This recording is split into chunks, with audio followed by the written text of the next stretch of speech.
I'd like to tell you about the strangest secret in the world.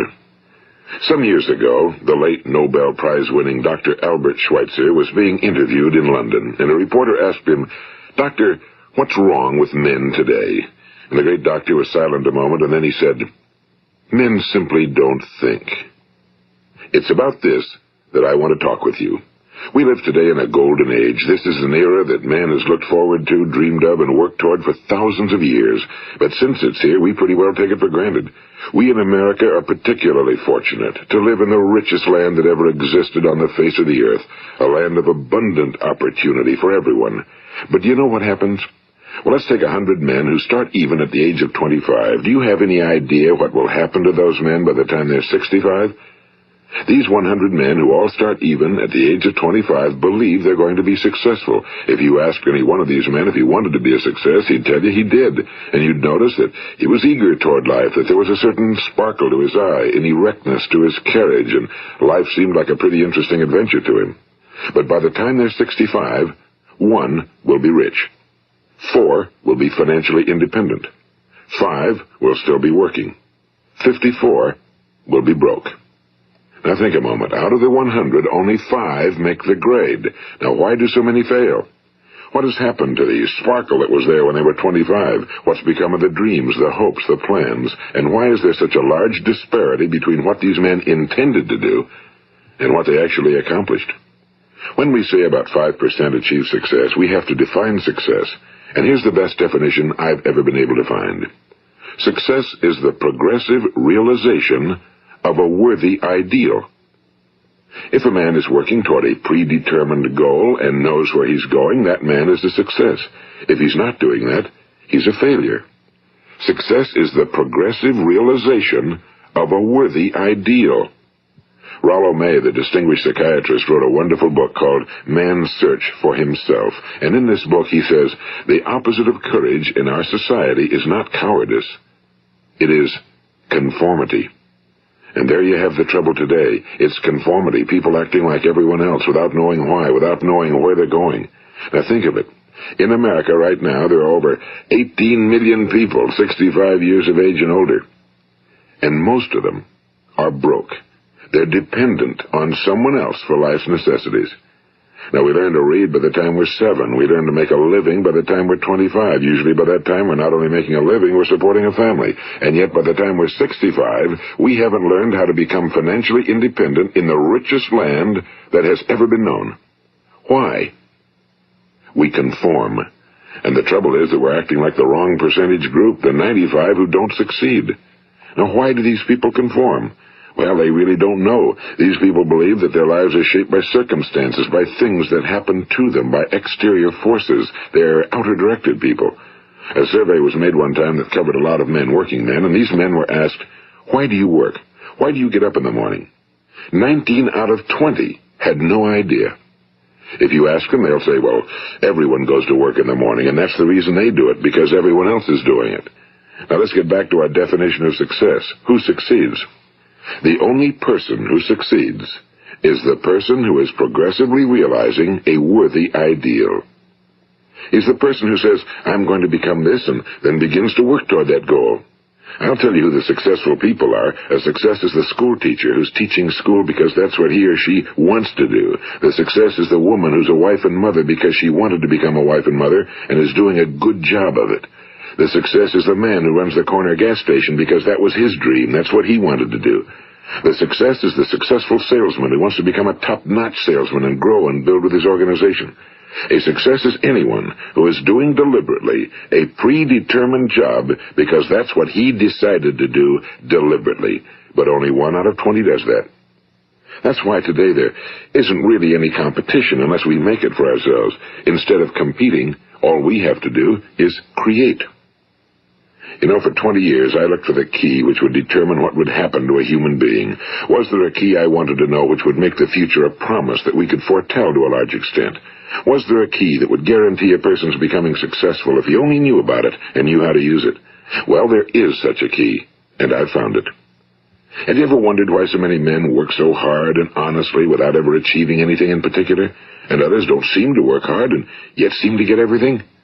They seem to have the magic touch. You've heard them say that about someone. Everything he touches turns to gold. And have you ever noticed that a man who becomes successful tends to continue to become successful? And on the other hand, have you noticed how a man who's a failure tends to continue to fail? Well, it's because of goals. Some of us have goals, some don't. People with goals succeed because they know where they're going. It's that simple. Think of a ship leaving a harbor, and think of it with the complete voyage mapped out and planned. The captain and crew know exactly where it's going and how long it'll take. It has a definite goal. Now, 9,999 times out of 10,000, it will get to where it started out to get. Now let's take another ship, just like the first, only let's not put a crew on it or a captain at the helm. Let's give it no aiming point, no goal, no destination. We just start the engines and let it go. I think you'll agree with me that if it gets out of the harbor at all, it will either sink or wind up on some deserted beach, a derelict. It can't go anyplace because it has no destination and no guidance, and it's the same with a human being. Take the salesman, for example. There's no other person in the world today with the future of a good salesman. Selling is the world's highest paid profession, if we're good at it and if we know where we're going. Every company needs top-notch salesmen, and they reward those men. The sky's the limit for them. But how many can you find? Someone once said the human race is fixed, not to prevent the strong from winning, but to prevent the weak from losing. The American economy today can be likened to a convoy in time of war. The entire economy is slowed down to protect its weakest link, just as the convoy had to go at the speed that would permit its slowest vessel to remain in formation. That's why it's so easy to make a living today. It takes no particular brains or talent to make a living and support a family today. So we have a plateau of so-called security, if that's what a person's looking for. But we do have to decide how high above this plateau we want to aim. Now let's get back to the strangest secret in the world, the story that I wanted to tell you today. Why do men with goals succeed in life and men without them fail? Well, let me tell you something which, if you really understand it, will alter your life immediately. If you understand completely what I'm going to tell you from this moment on, your life will never be the same again. You will suddenly find that good luck just seems to be attracted to you. The things you want just seem to fall in line, and from now on you won't have the problems, the worries, the gnawing lump of anxiety that perhaps you've experienced before. Doubt, fear, well, they'll be things of the past. Here's the key to success and the key to failure. We become what we think about. Now let me say that again. We become what we think about. Throughout all history, the great wise men and teachers, philosophers and prophets have disagreed with one another on many different things. It's only on this one point that they are in complete and unanimous agreement. Listen to what Marcus Aurelius, the great Roman emperor, said. A man's life is what his thoughts make of it. Disraeli said this. Everything comes if a man will only wait. I've brought myself by long meditation to the conviction that a human being with a settled purpose must accomplish it, and that nothing can resist a will that will stake even existence for its fulfillment. Ralph Waldo Emerson said this, a man is what he thinks about all day long. William James said, the greatest discovery of my generation is that human beings can alter their lives by altering their attitudes of mind. And he also said, we need only in cold blood act as if the thing in question were real, and it will become infallibly real by growing into such a connection with our life that it will become real. It will become so knit with habit and emotion that our interest in it will be those which characterize belief.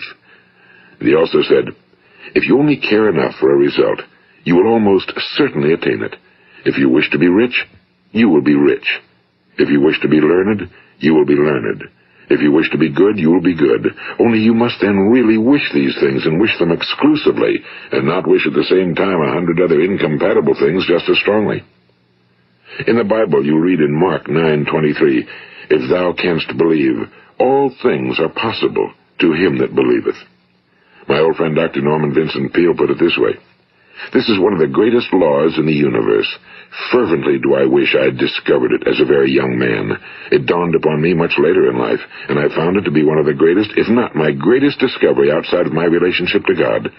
The great law, briefly and simply stated, is that if you think in negative terms, you will get negative results. If you think in positive terms, you will achieve positive results. That is the simple fact, he went on to say, which is at the basis of an astonishing law of prosperity and success. In 3 words, believe and succeed. William Shakespeare put it this way: our doubts are traitors and make us lose the good we oft might win by fearing to attempt. George Bernard Shaw said, people are always blaming their circumstances for what they are. I don't believe in circumstances. The people who get on in this world are the people who get up and look for the circumstances they want, and if they can't find them, make them. Well, it's pretty apparent, isn't it? And every person who discovered this for a while believed that he was the first one to work it out. We become what we think about. Now, it stands to reason that a person who's thinking about a concrete and worthwhile goal is going to reach it, because that's what he's thinking about, and we become what we think about. Conversely, the man who has no goal, who doesn't know where he's going, and whose thoughts must therefore be thoughts of confusion and anxiety and fear and worry, becomes what he thinks about. His life becomes one of frustration and fear and anxiety and worry. And if he thinks about nothing, he becomes nothing. Now, how does it work? Why do we become what we think about? Well, I'll tell you how it works as far as we know. Now, to do this, I want to tell you about a situation that parallels the human mind. Suppose a farmer has some land, and it's good fertile land. Now, the land gives the farmer a choice. He may plant in that land whatever he chooses. The land doesn't care. It's up to the farmer to make the decision.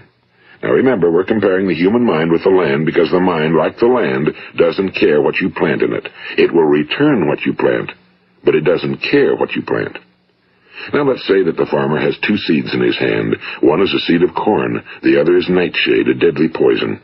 He digs 2 little holes in the earth and he plants both seeds, one corn, the other nightshade. He covers up the holes, waters, and takes care of the land, and what will happen? Invariably the land will return what's planted. As it's written in the Bible, as ye sow, so shall ye reap. Now remember, the land doesn't care. It'll return poison in just as wonderful abundance as it will corn. So up come the 2 plants, one corn, one poison. Now, the human mind is far more fertile, far more incredible and mysterious than the land, but it works the same way. It doesn't care what we plant. Success, failure. A concrete, worthwhile goal, or confusion. Misunderstanding, fear, anxiety, and so on. But what we plant, it must return to us. You see, the human mind is the last great unexplored continent on Earth. It contains riches beyond our wildest dreams. It will return anything we want to plant. Now, you might say, well, if that's true, why don't people use their minds more? Well, I think they figured out an answer to that one, too. Our mind comes as standard equipment at birth. It's free, and things that are given to us for nothing we place little value on. Things that we pay money for, we value. The paradox is that exactly the reverse is true. Everything that's really worthwhile in life came to us free. Our minds, our souls, our bodies, our hopes, our dreams, our ambitions, our intelligence, our love of family and children and friends and country, all these priceless possessions are free. But the things that cost us money are actually very cheap and can be replaced at any time. A good man can be completely wiped out and make another fortune. He can do that several times. Even if our home burns down, we can rebuild it. But the things we got for nothing, we can never replace. The human mind isn't used because we take it for granted. Familiarity breeds contempt. It can do any kind of job we assign to it, but generally speaking, we use it for little jobs instead of big, important ones. Universities have proved that most of us are operating on about 10% or less of our abilities. So decide now, what is it you want? Plant your goal in your mind. It's the most important decision you'll ever make in your entire life. What is it you want? Do you want to be an outstanding salesman? A better worker at your particular job? Do you want to go places in your company? In your community? Do you want to get rich? All you've got to do is plant that seed in your mind, care for it, work steadily toward your goal, and it will become a reality. It not only will, there's no way that it cannot. You see, that's a law, like the laws of Sir Isaac Newton, the laws of gravity. If you get on top of a building and jump off, you'll always go down. You'll never go up, and it's the same with all the other laws of nature. They always work. They're inflexible. Think about your goal in a relaxed, positive way. Picture yourself in your mind's eye as having already achieved this goal. See yourself doing the things you will be doing when you've reached your goal. Ours has been called the phenobarbital age, the age of ulcers and nervous breakdowns and tranquilizers. At a time when medical research has raised us to a new plateau of good health and longevity, far too many of us worry ourselves into an early grave trying to cope with things in our own little personal ways without learning a few great laws that will take care of everything for us. These things we bring on ourselves through our habitual way of thinking. Every one of us is the sum total of his own thoughts. He is where he is because that's exactly where he really wants to be, whether he'll admit that or not. Each of us must live off the fruit of his thoughts in the future, because what you think today and tomorrow, next month and next year, will mold your life and determine your future. You're guided by your mind. I remember one time I was driving through eastern Arizona, and I saw one of those giant earth-moving machines roaring along the road at about 35 miles an hour with what looked like 30 tons of dirt in it. A tremendous, incredible machine, and there was a little man perched way up on top with the wheel in his hands guiding it. And as I drove along, I was struck by the similarity of that machine to the human mind. Just suppose you're sitting at the controls of such a vast source of energy. Are you going to sit back and fold your arms and let it run itself into a ditch? Or are you going to keep both hands firmly on the wheel and control and direct this power to a specific, worthwhile purpose? It's up to you. You're in the driver's seat. You see, the very law that gives us success is a two-edged sword. We must control our thinking. The same rule that can lead a man to a life of success, wealth, happiness, and all the things he ever dreamed of for himself and his family. That very same law can lead him into the gutter. It's all in how he uses it, for good or for bad. This is the strangest secret in the world. Now, why do I say it's strange, and why do I call it a secret? Actually, it isn't a secret at all. It was first promulgated by some of the earliest wise men, and it appears again and again throughout the Bible, but very few people have learned it, understand it. That's why it's strange, and why for some equally strange reason it virtually remains a secret. I believe that you could go out and walk down the main street of your town and ask one man after another what the secret of success is, and you probably wouldn't run into one man in a month who could tell you. Now, this information is enormously valuable to us if we really understand it and apply it. It's valuable to us not only for our own lives, but the lives of those around us, our families, employees, associates, and friends. Life should be an exciting adventure. It should never be a bore. A man should live fully, be alive. He should be glad to get out of bed in the morning. He should be doing a job he likes to do because he does it well. One time I heard Grove Patterson, the great late editor-in-chief of the Toledo Daily Blade, make a speech, and as he concluded his speech, he said something I've never forgotten. He said, "My years in the newspaper business have convinced me of several things. Among them, that people are basically good, and that we came from someplace, and we're going someplace. So we should make our time here an exciting adventure. The architect of the universe didn't build a stairway leading nowhere." And the greatest teacher of all, the carpenter from the plains of Galilee, gave us the secret time and time again. As ye believe, so shall it be done unto you. I've explained the strangest secret in the world and how it works. Now, on this side, I want to explain how you can prove to yourself the enormous returns possible in your own life by putting this secret to a practical test. I want you to make a test that will last 30 days. It isn't going to be easy, but if you'll give it a good try, it will completely change your life for the better. Now, back in the 17th century, Sir Isaac Newton, the English mathematician and natural philosopher, gave us some natural laws of physics which apply as much to human beings as they do to the movement of bodies in the universe. And one of these laws is that for every action, there is an equal and opposite reaction. Simply stated, as it applies to you and me, it means we can achieve nothing without paying the price. The results of your 30-day experiment will be in direct proportion to the effort you put forth. To be a doctor, you must pay the price of long years of difficult study. To be successful in selling, and remember that each of us succeeds to the extent of his ability to sell. Selling our families on our ideas, selling education in schools, selling our children on the advantages of living the good and honest life, selling our associates and employees on the importance of being exceptional people. To, of course, the profession of selling itself. But to be successful in selling our way to the good life, we must be willing to pay the price. Now, what is that price? Well, it's many things. First, it's understanding emotionally, as well as intellectually, that we literally become what we think about, that we must control our thoughts if we're to control our lives. It's understanding fully that as ye sow, so shall ye reap. Second, it's cutting away all fetters from the mind and permitting it to soar as it was divinely designed to do. It's the realization that your limitations are self-imposed and that the opportunities for you today are enormous beyond belief. It's rising above narrow-minded pettiness and prejudice.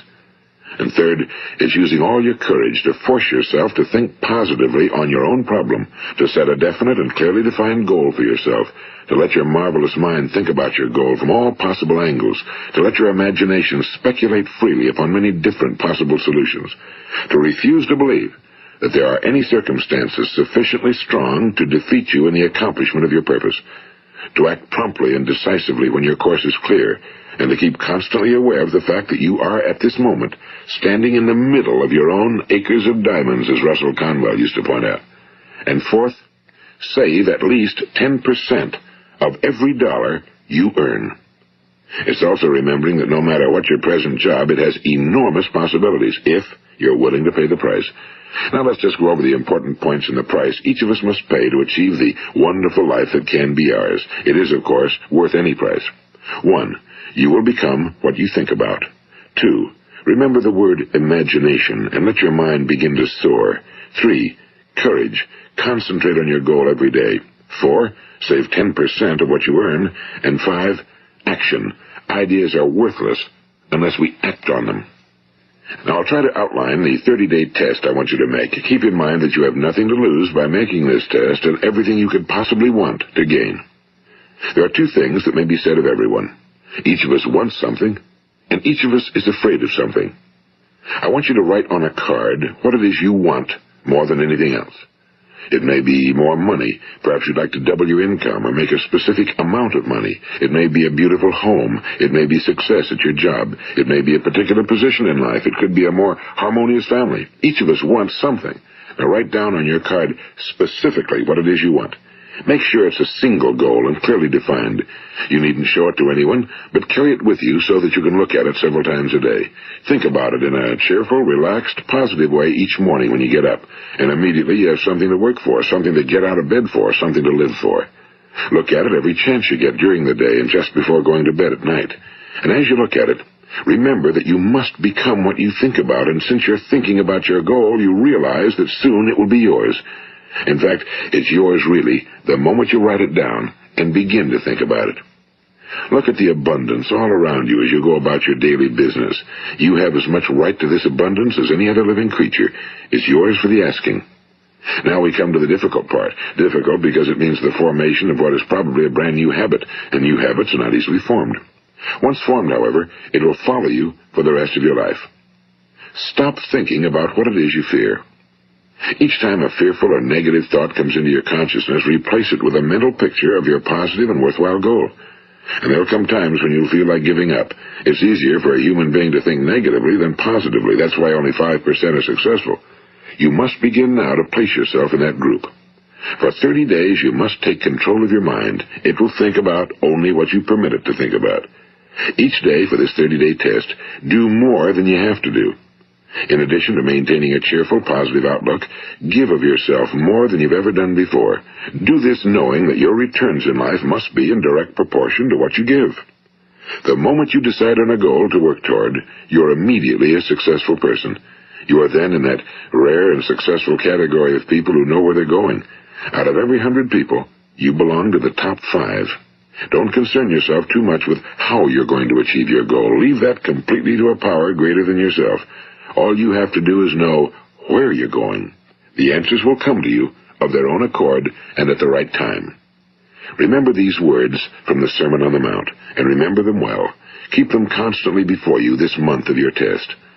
Ask, and it shall be given you. Seek, and ye shall find. Knock, and it shall be opened unto you. For every one that asketh receiveth, and he that seeketh findeth, and to him that knocketh it shall be opened. It's as marvelous and as simple as that. In fact, it's so simple that in our seemingly complicated world, it's difficult for an adult to understand that all he needs is a purpose and faith. For 30 days, do your very best. If you're a salesman, go at it as you've never done before, not in a hectic fashion, but with the calm, cheerful assurance that time well spent will give you the abundance in return you deserve and want. If you're a homemaker, devote your 30-day test to completely giving of yourself without thinking about receiving anything in return, and you'll be amazed at the difference it makes in your life. No matter what your job, do it as you've never done it before for 30 days. And if you've kept your goal before you every day, you'll wonder and marvel at this new life you've found. Dorothea Brand, the outstanding editor and writer, discovered it for herself and tells about it in her fine book, Wake Up and Live. Her entire philosophy is reduced to the words, act as though it were impossible to fail. She made her own test with sincerity and faith, and her entire life was changed to one of overwhelming success. Now, you make your test for 30 full days. Don't start your test until you've made up your mind to stick with it. You see, by being persistent, you're demonstrating faith. Persistence is simply another word for faith. If you didn't have faith, you'd never persist. If you should fail during your first 30 days, by that I mean suddenly find yourself overwhelmed by negative thoughts, you've got to start over again from that point and go 30 more days. Gradually, your new habit will form until you find yourself one of that wonderful minority to whom virtually nothing is impossible.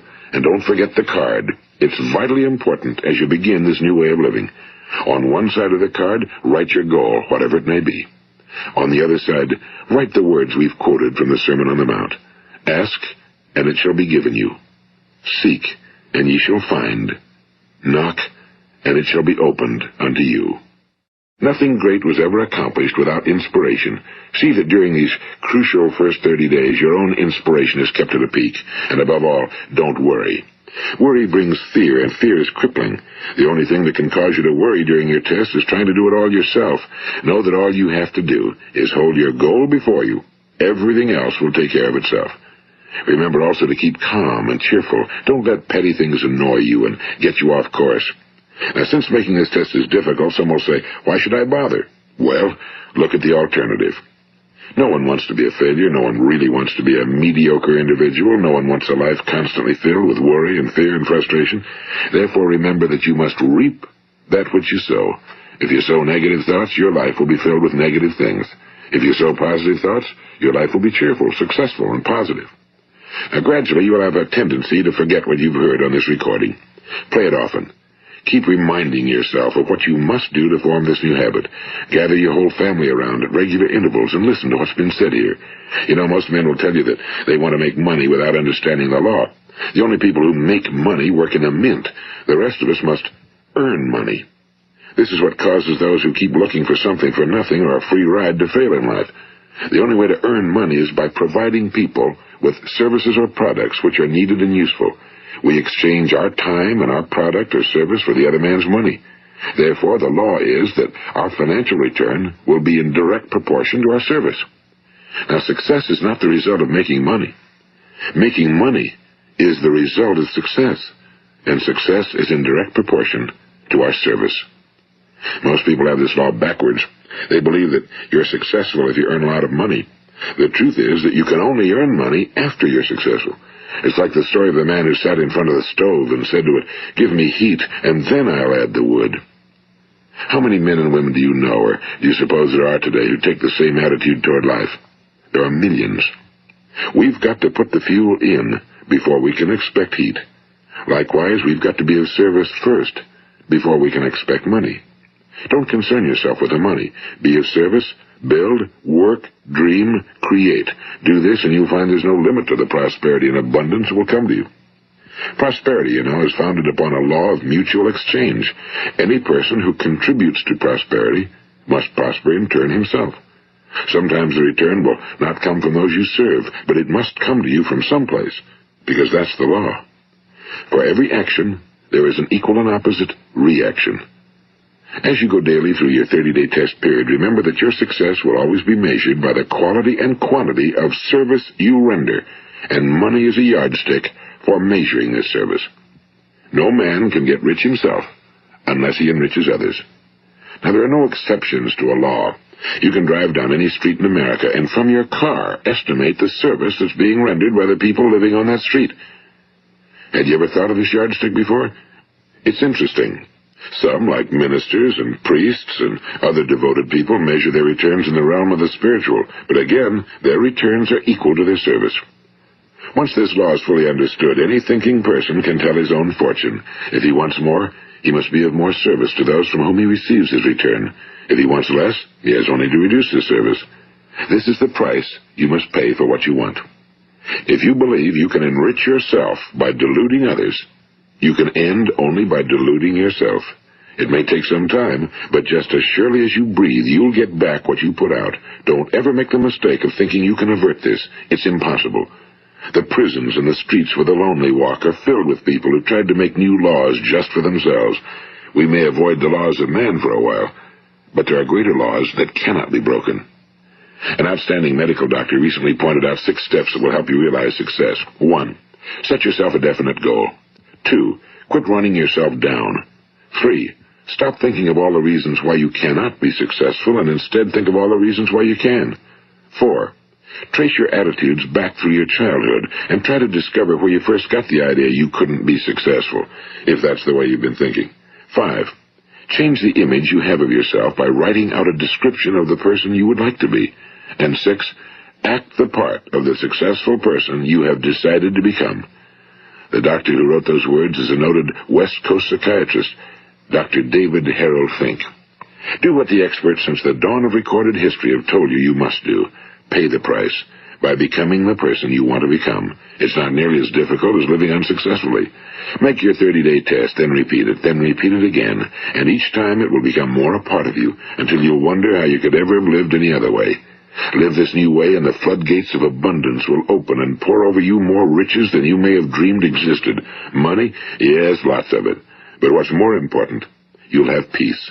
You'll be in that wonderful minority who lead calm, cheerful, successful lives. Start today. You have nothing to lose, but you have a whole life to win. This is Earl Nightingale, and thank you.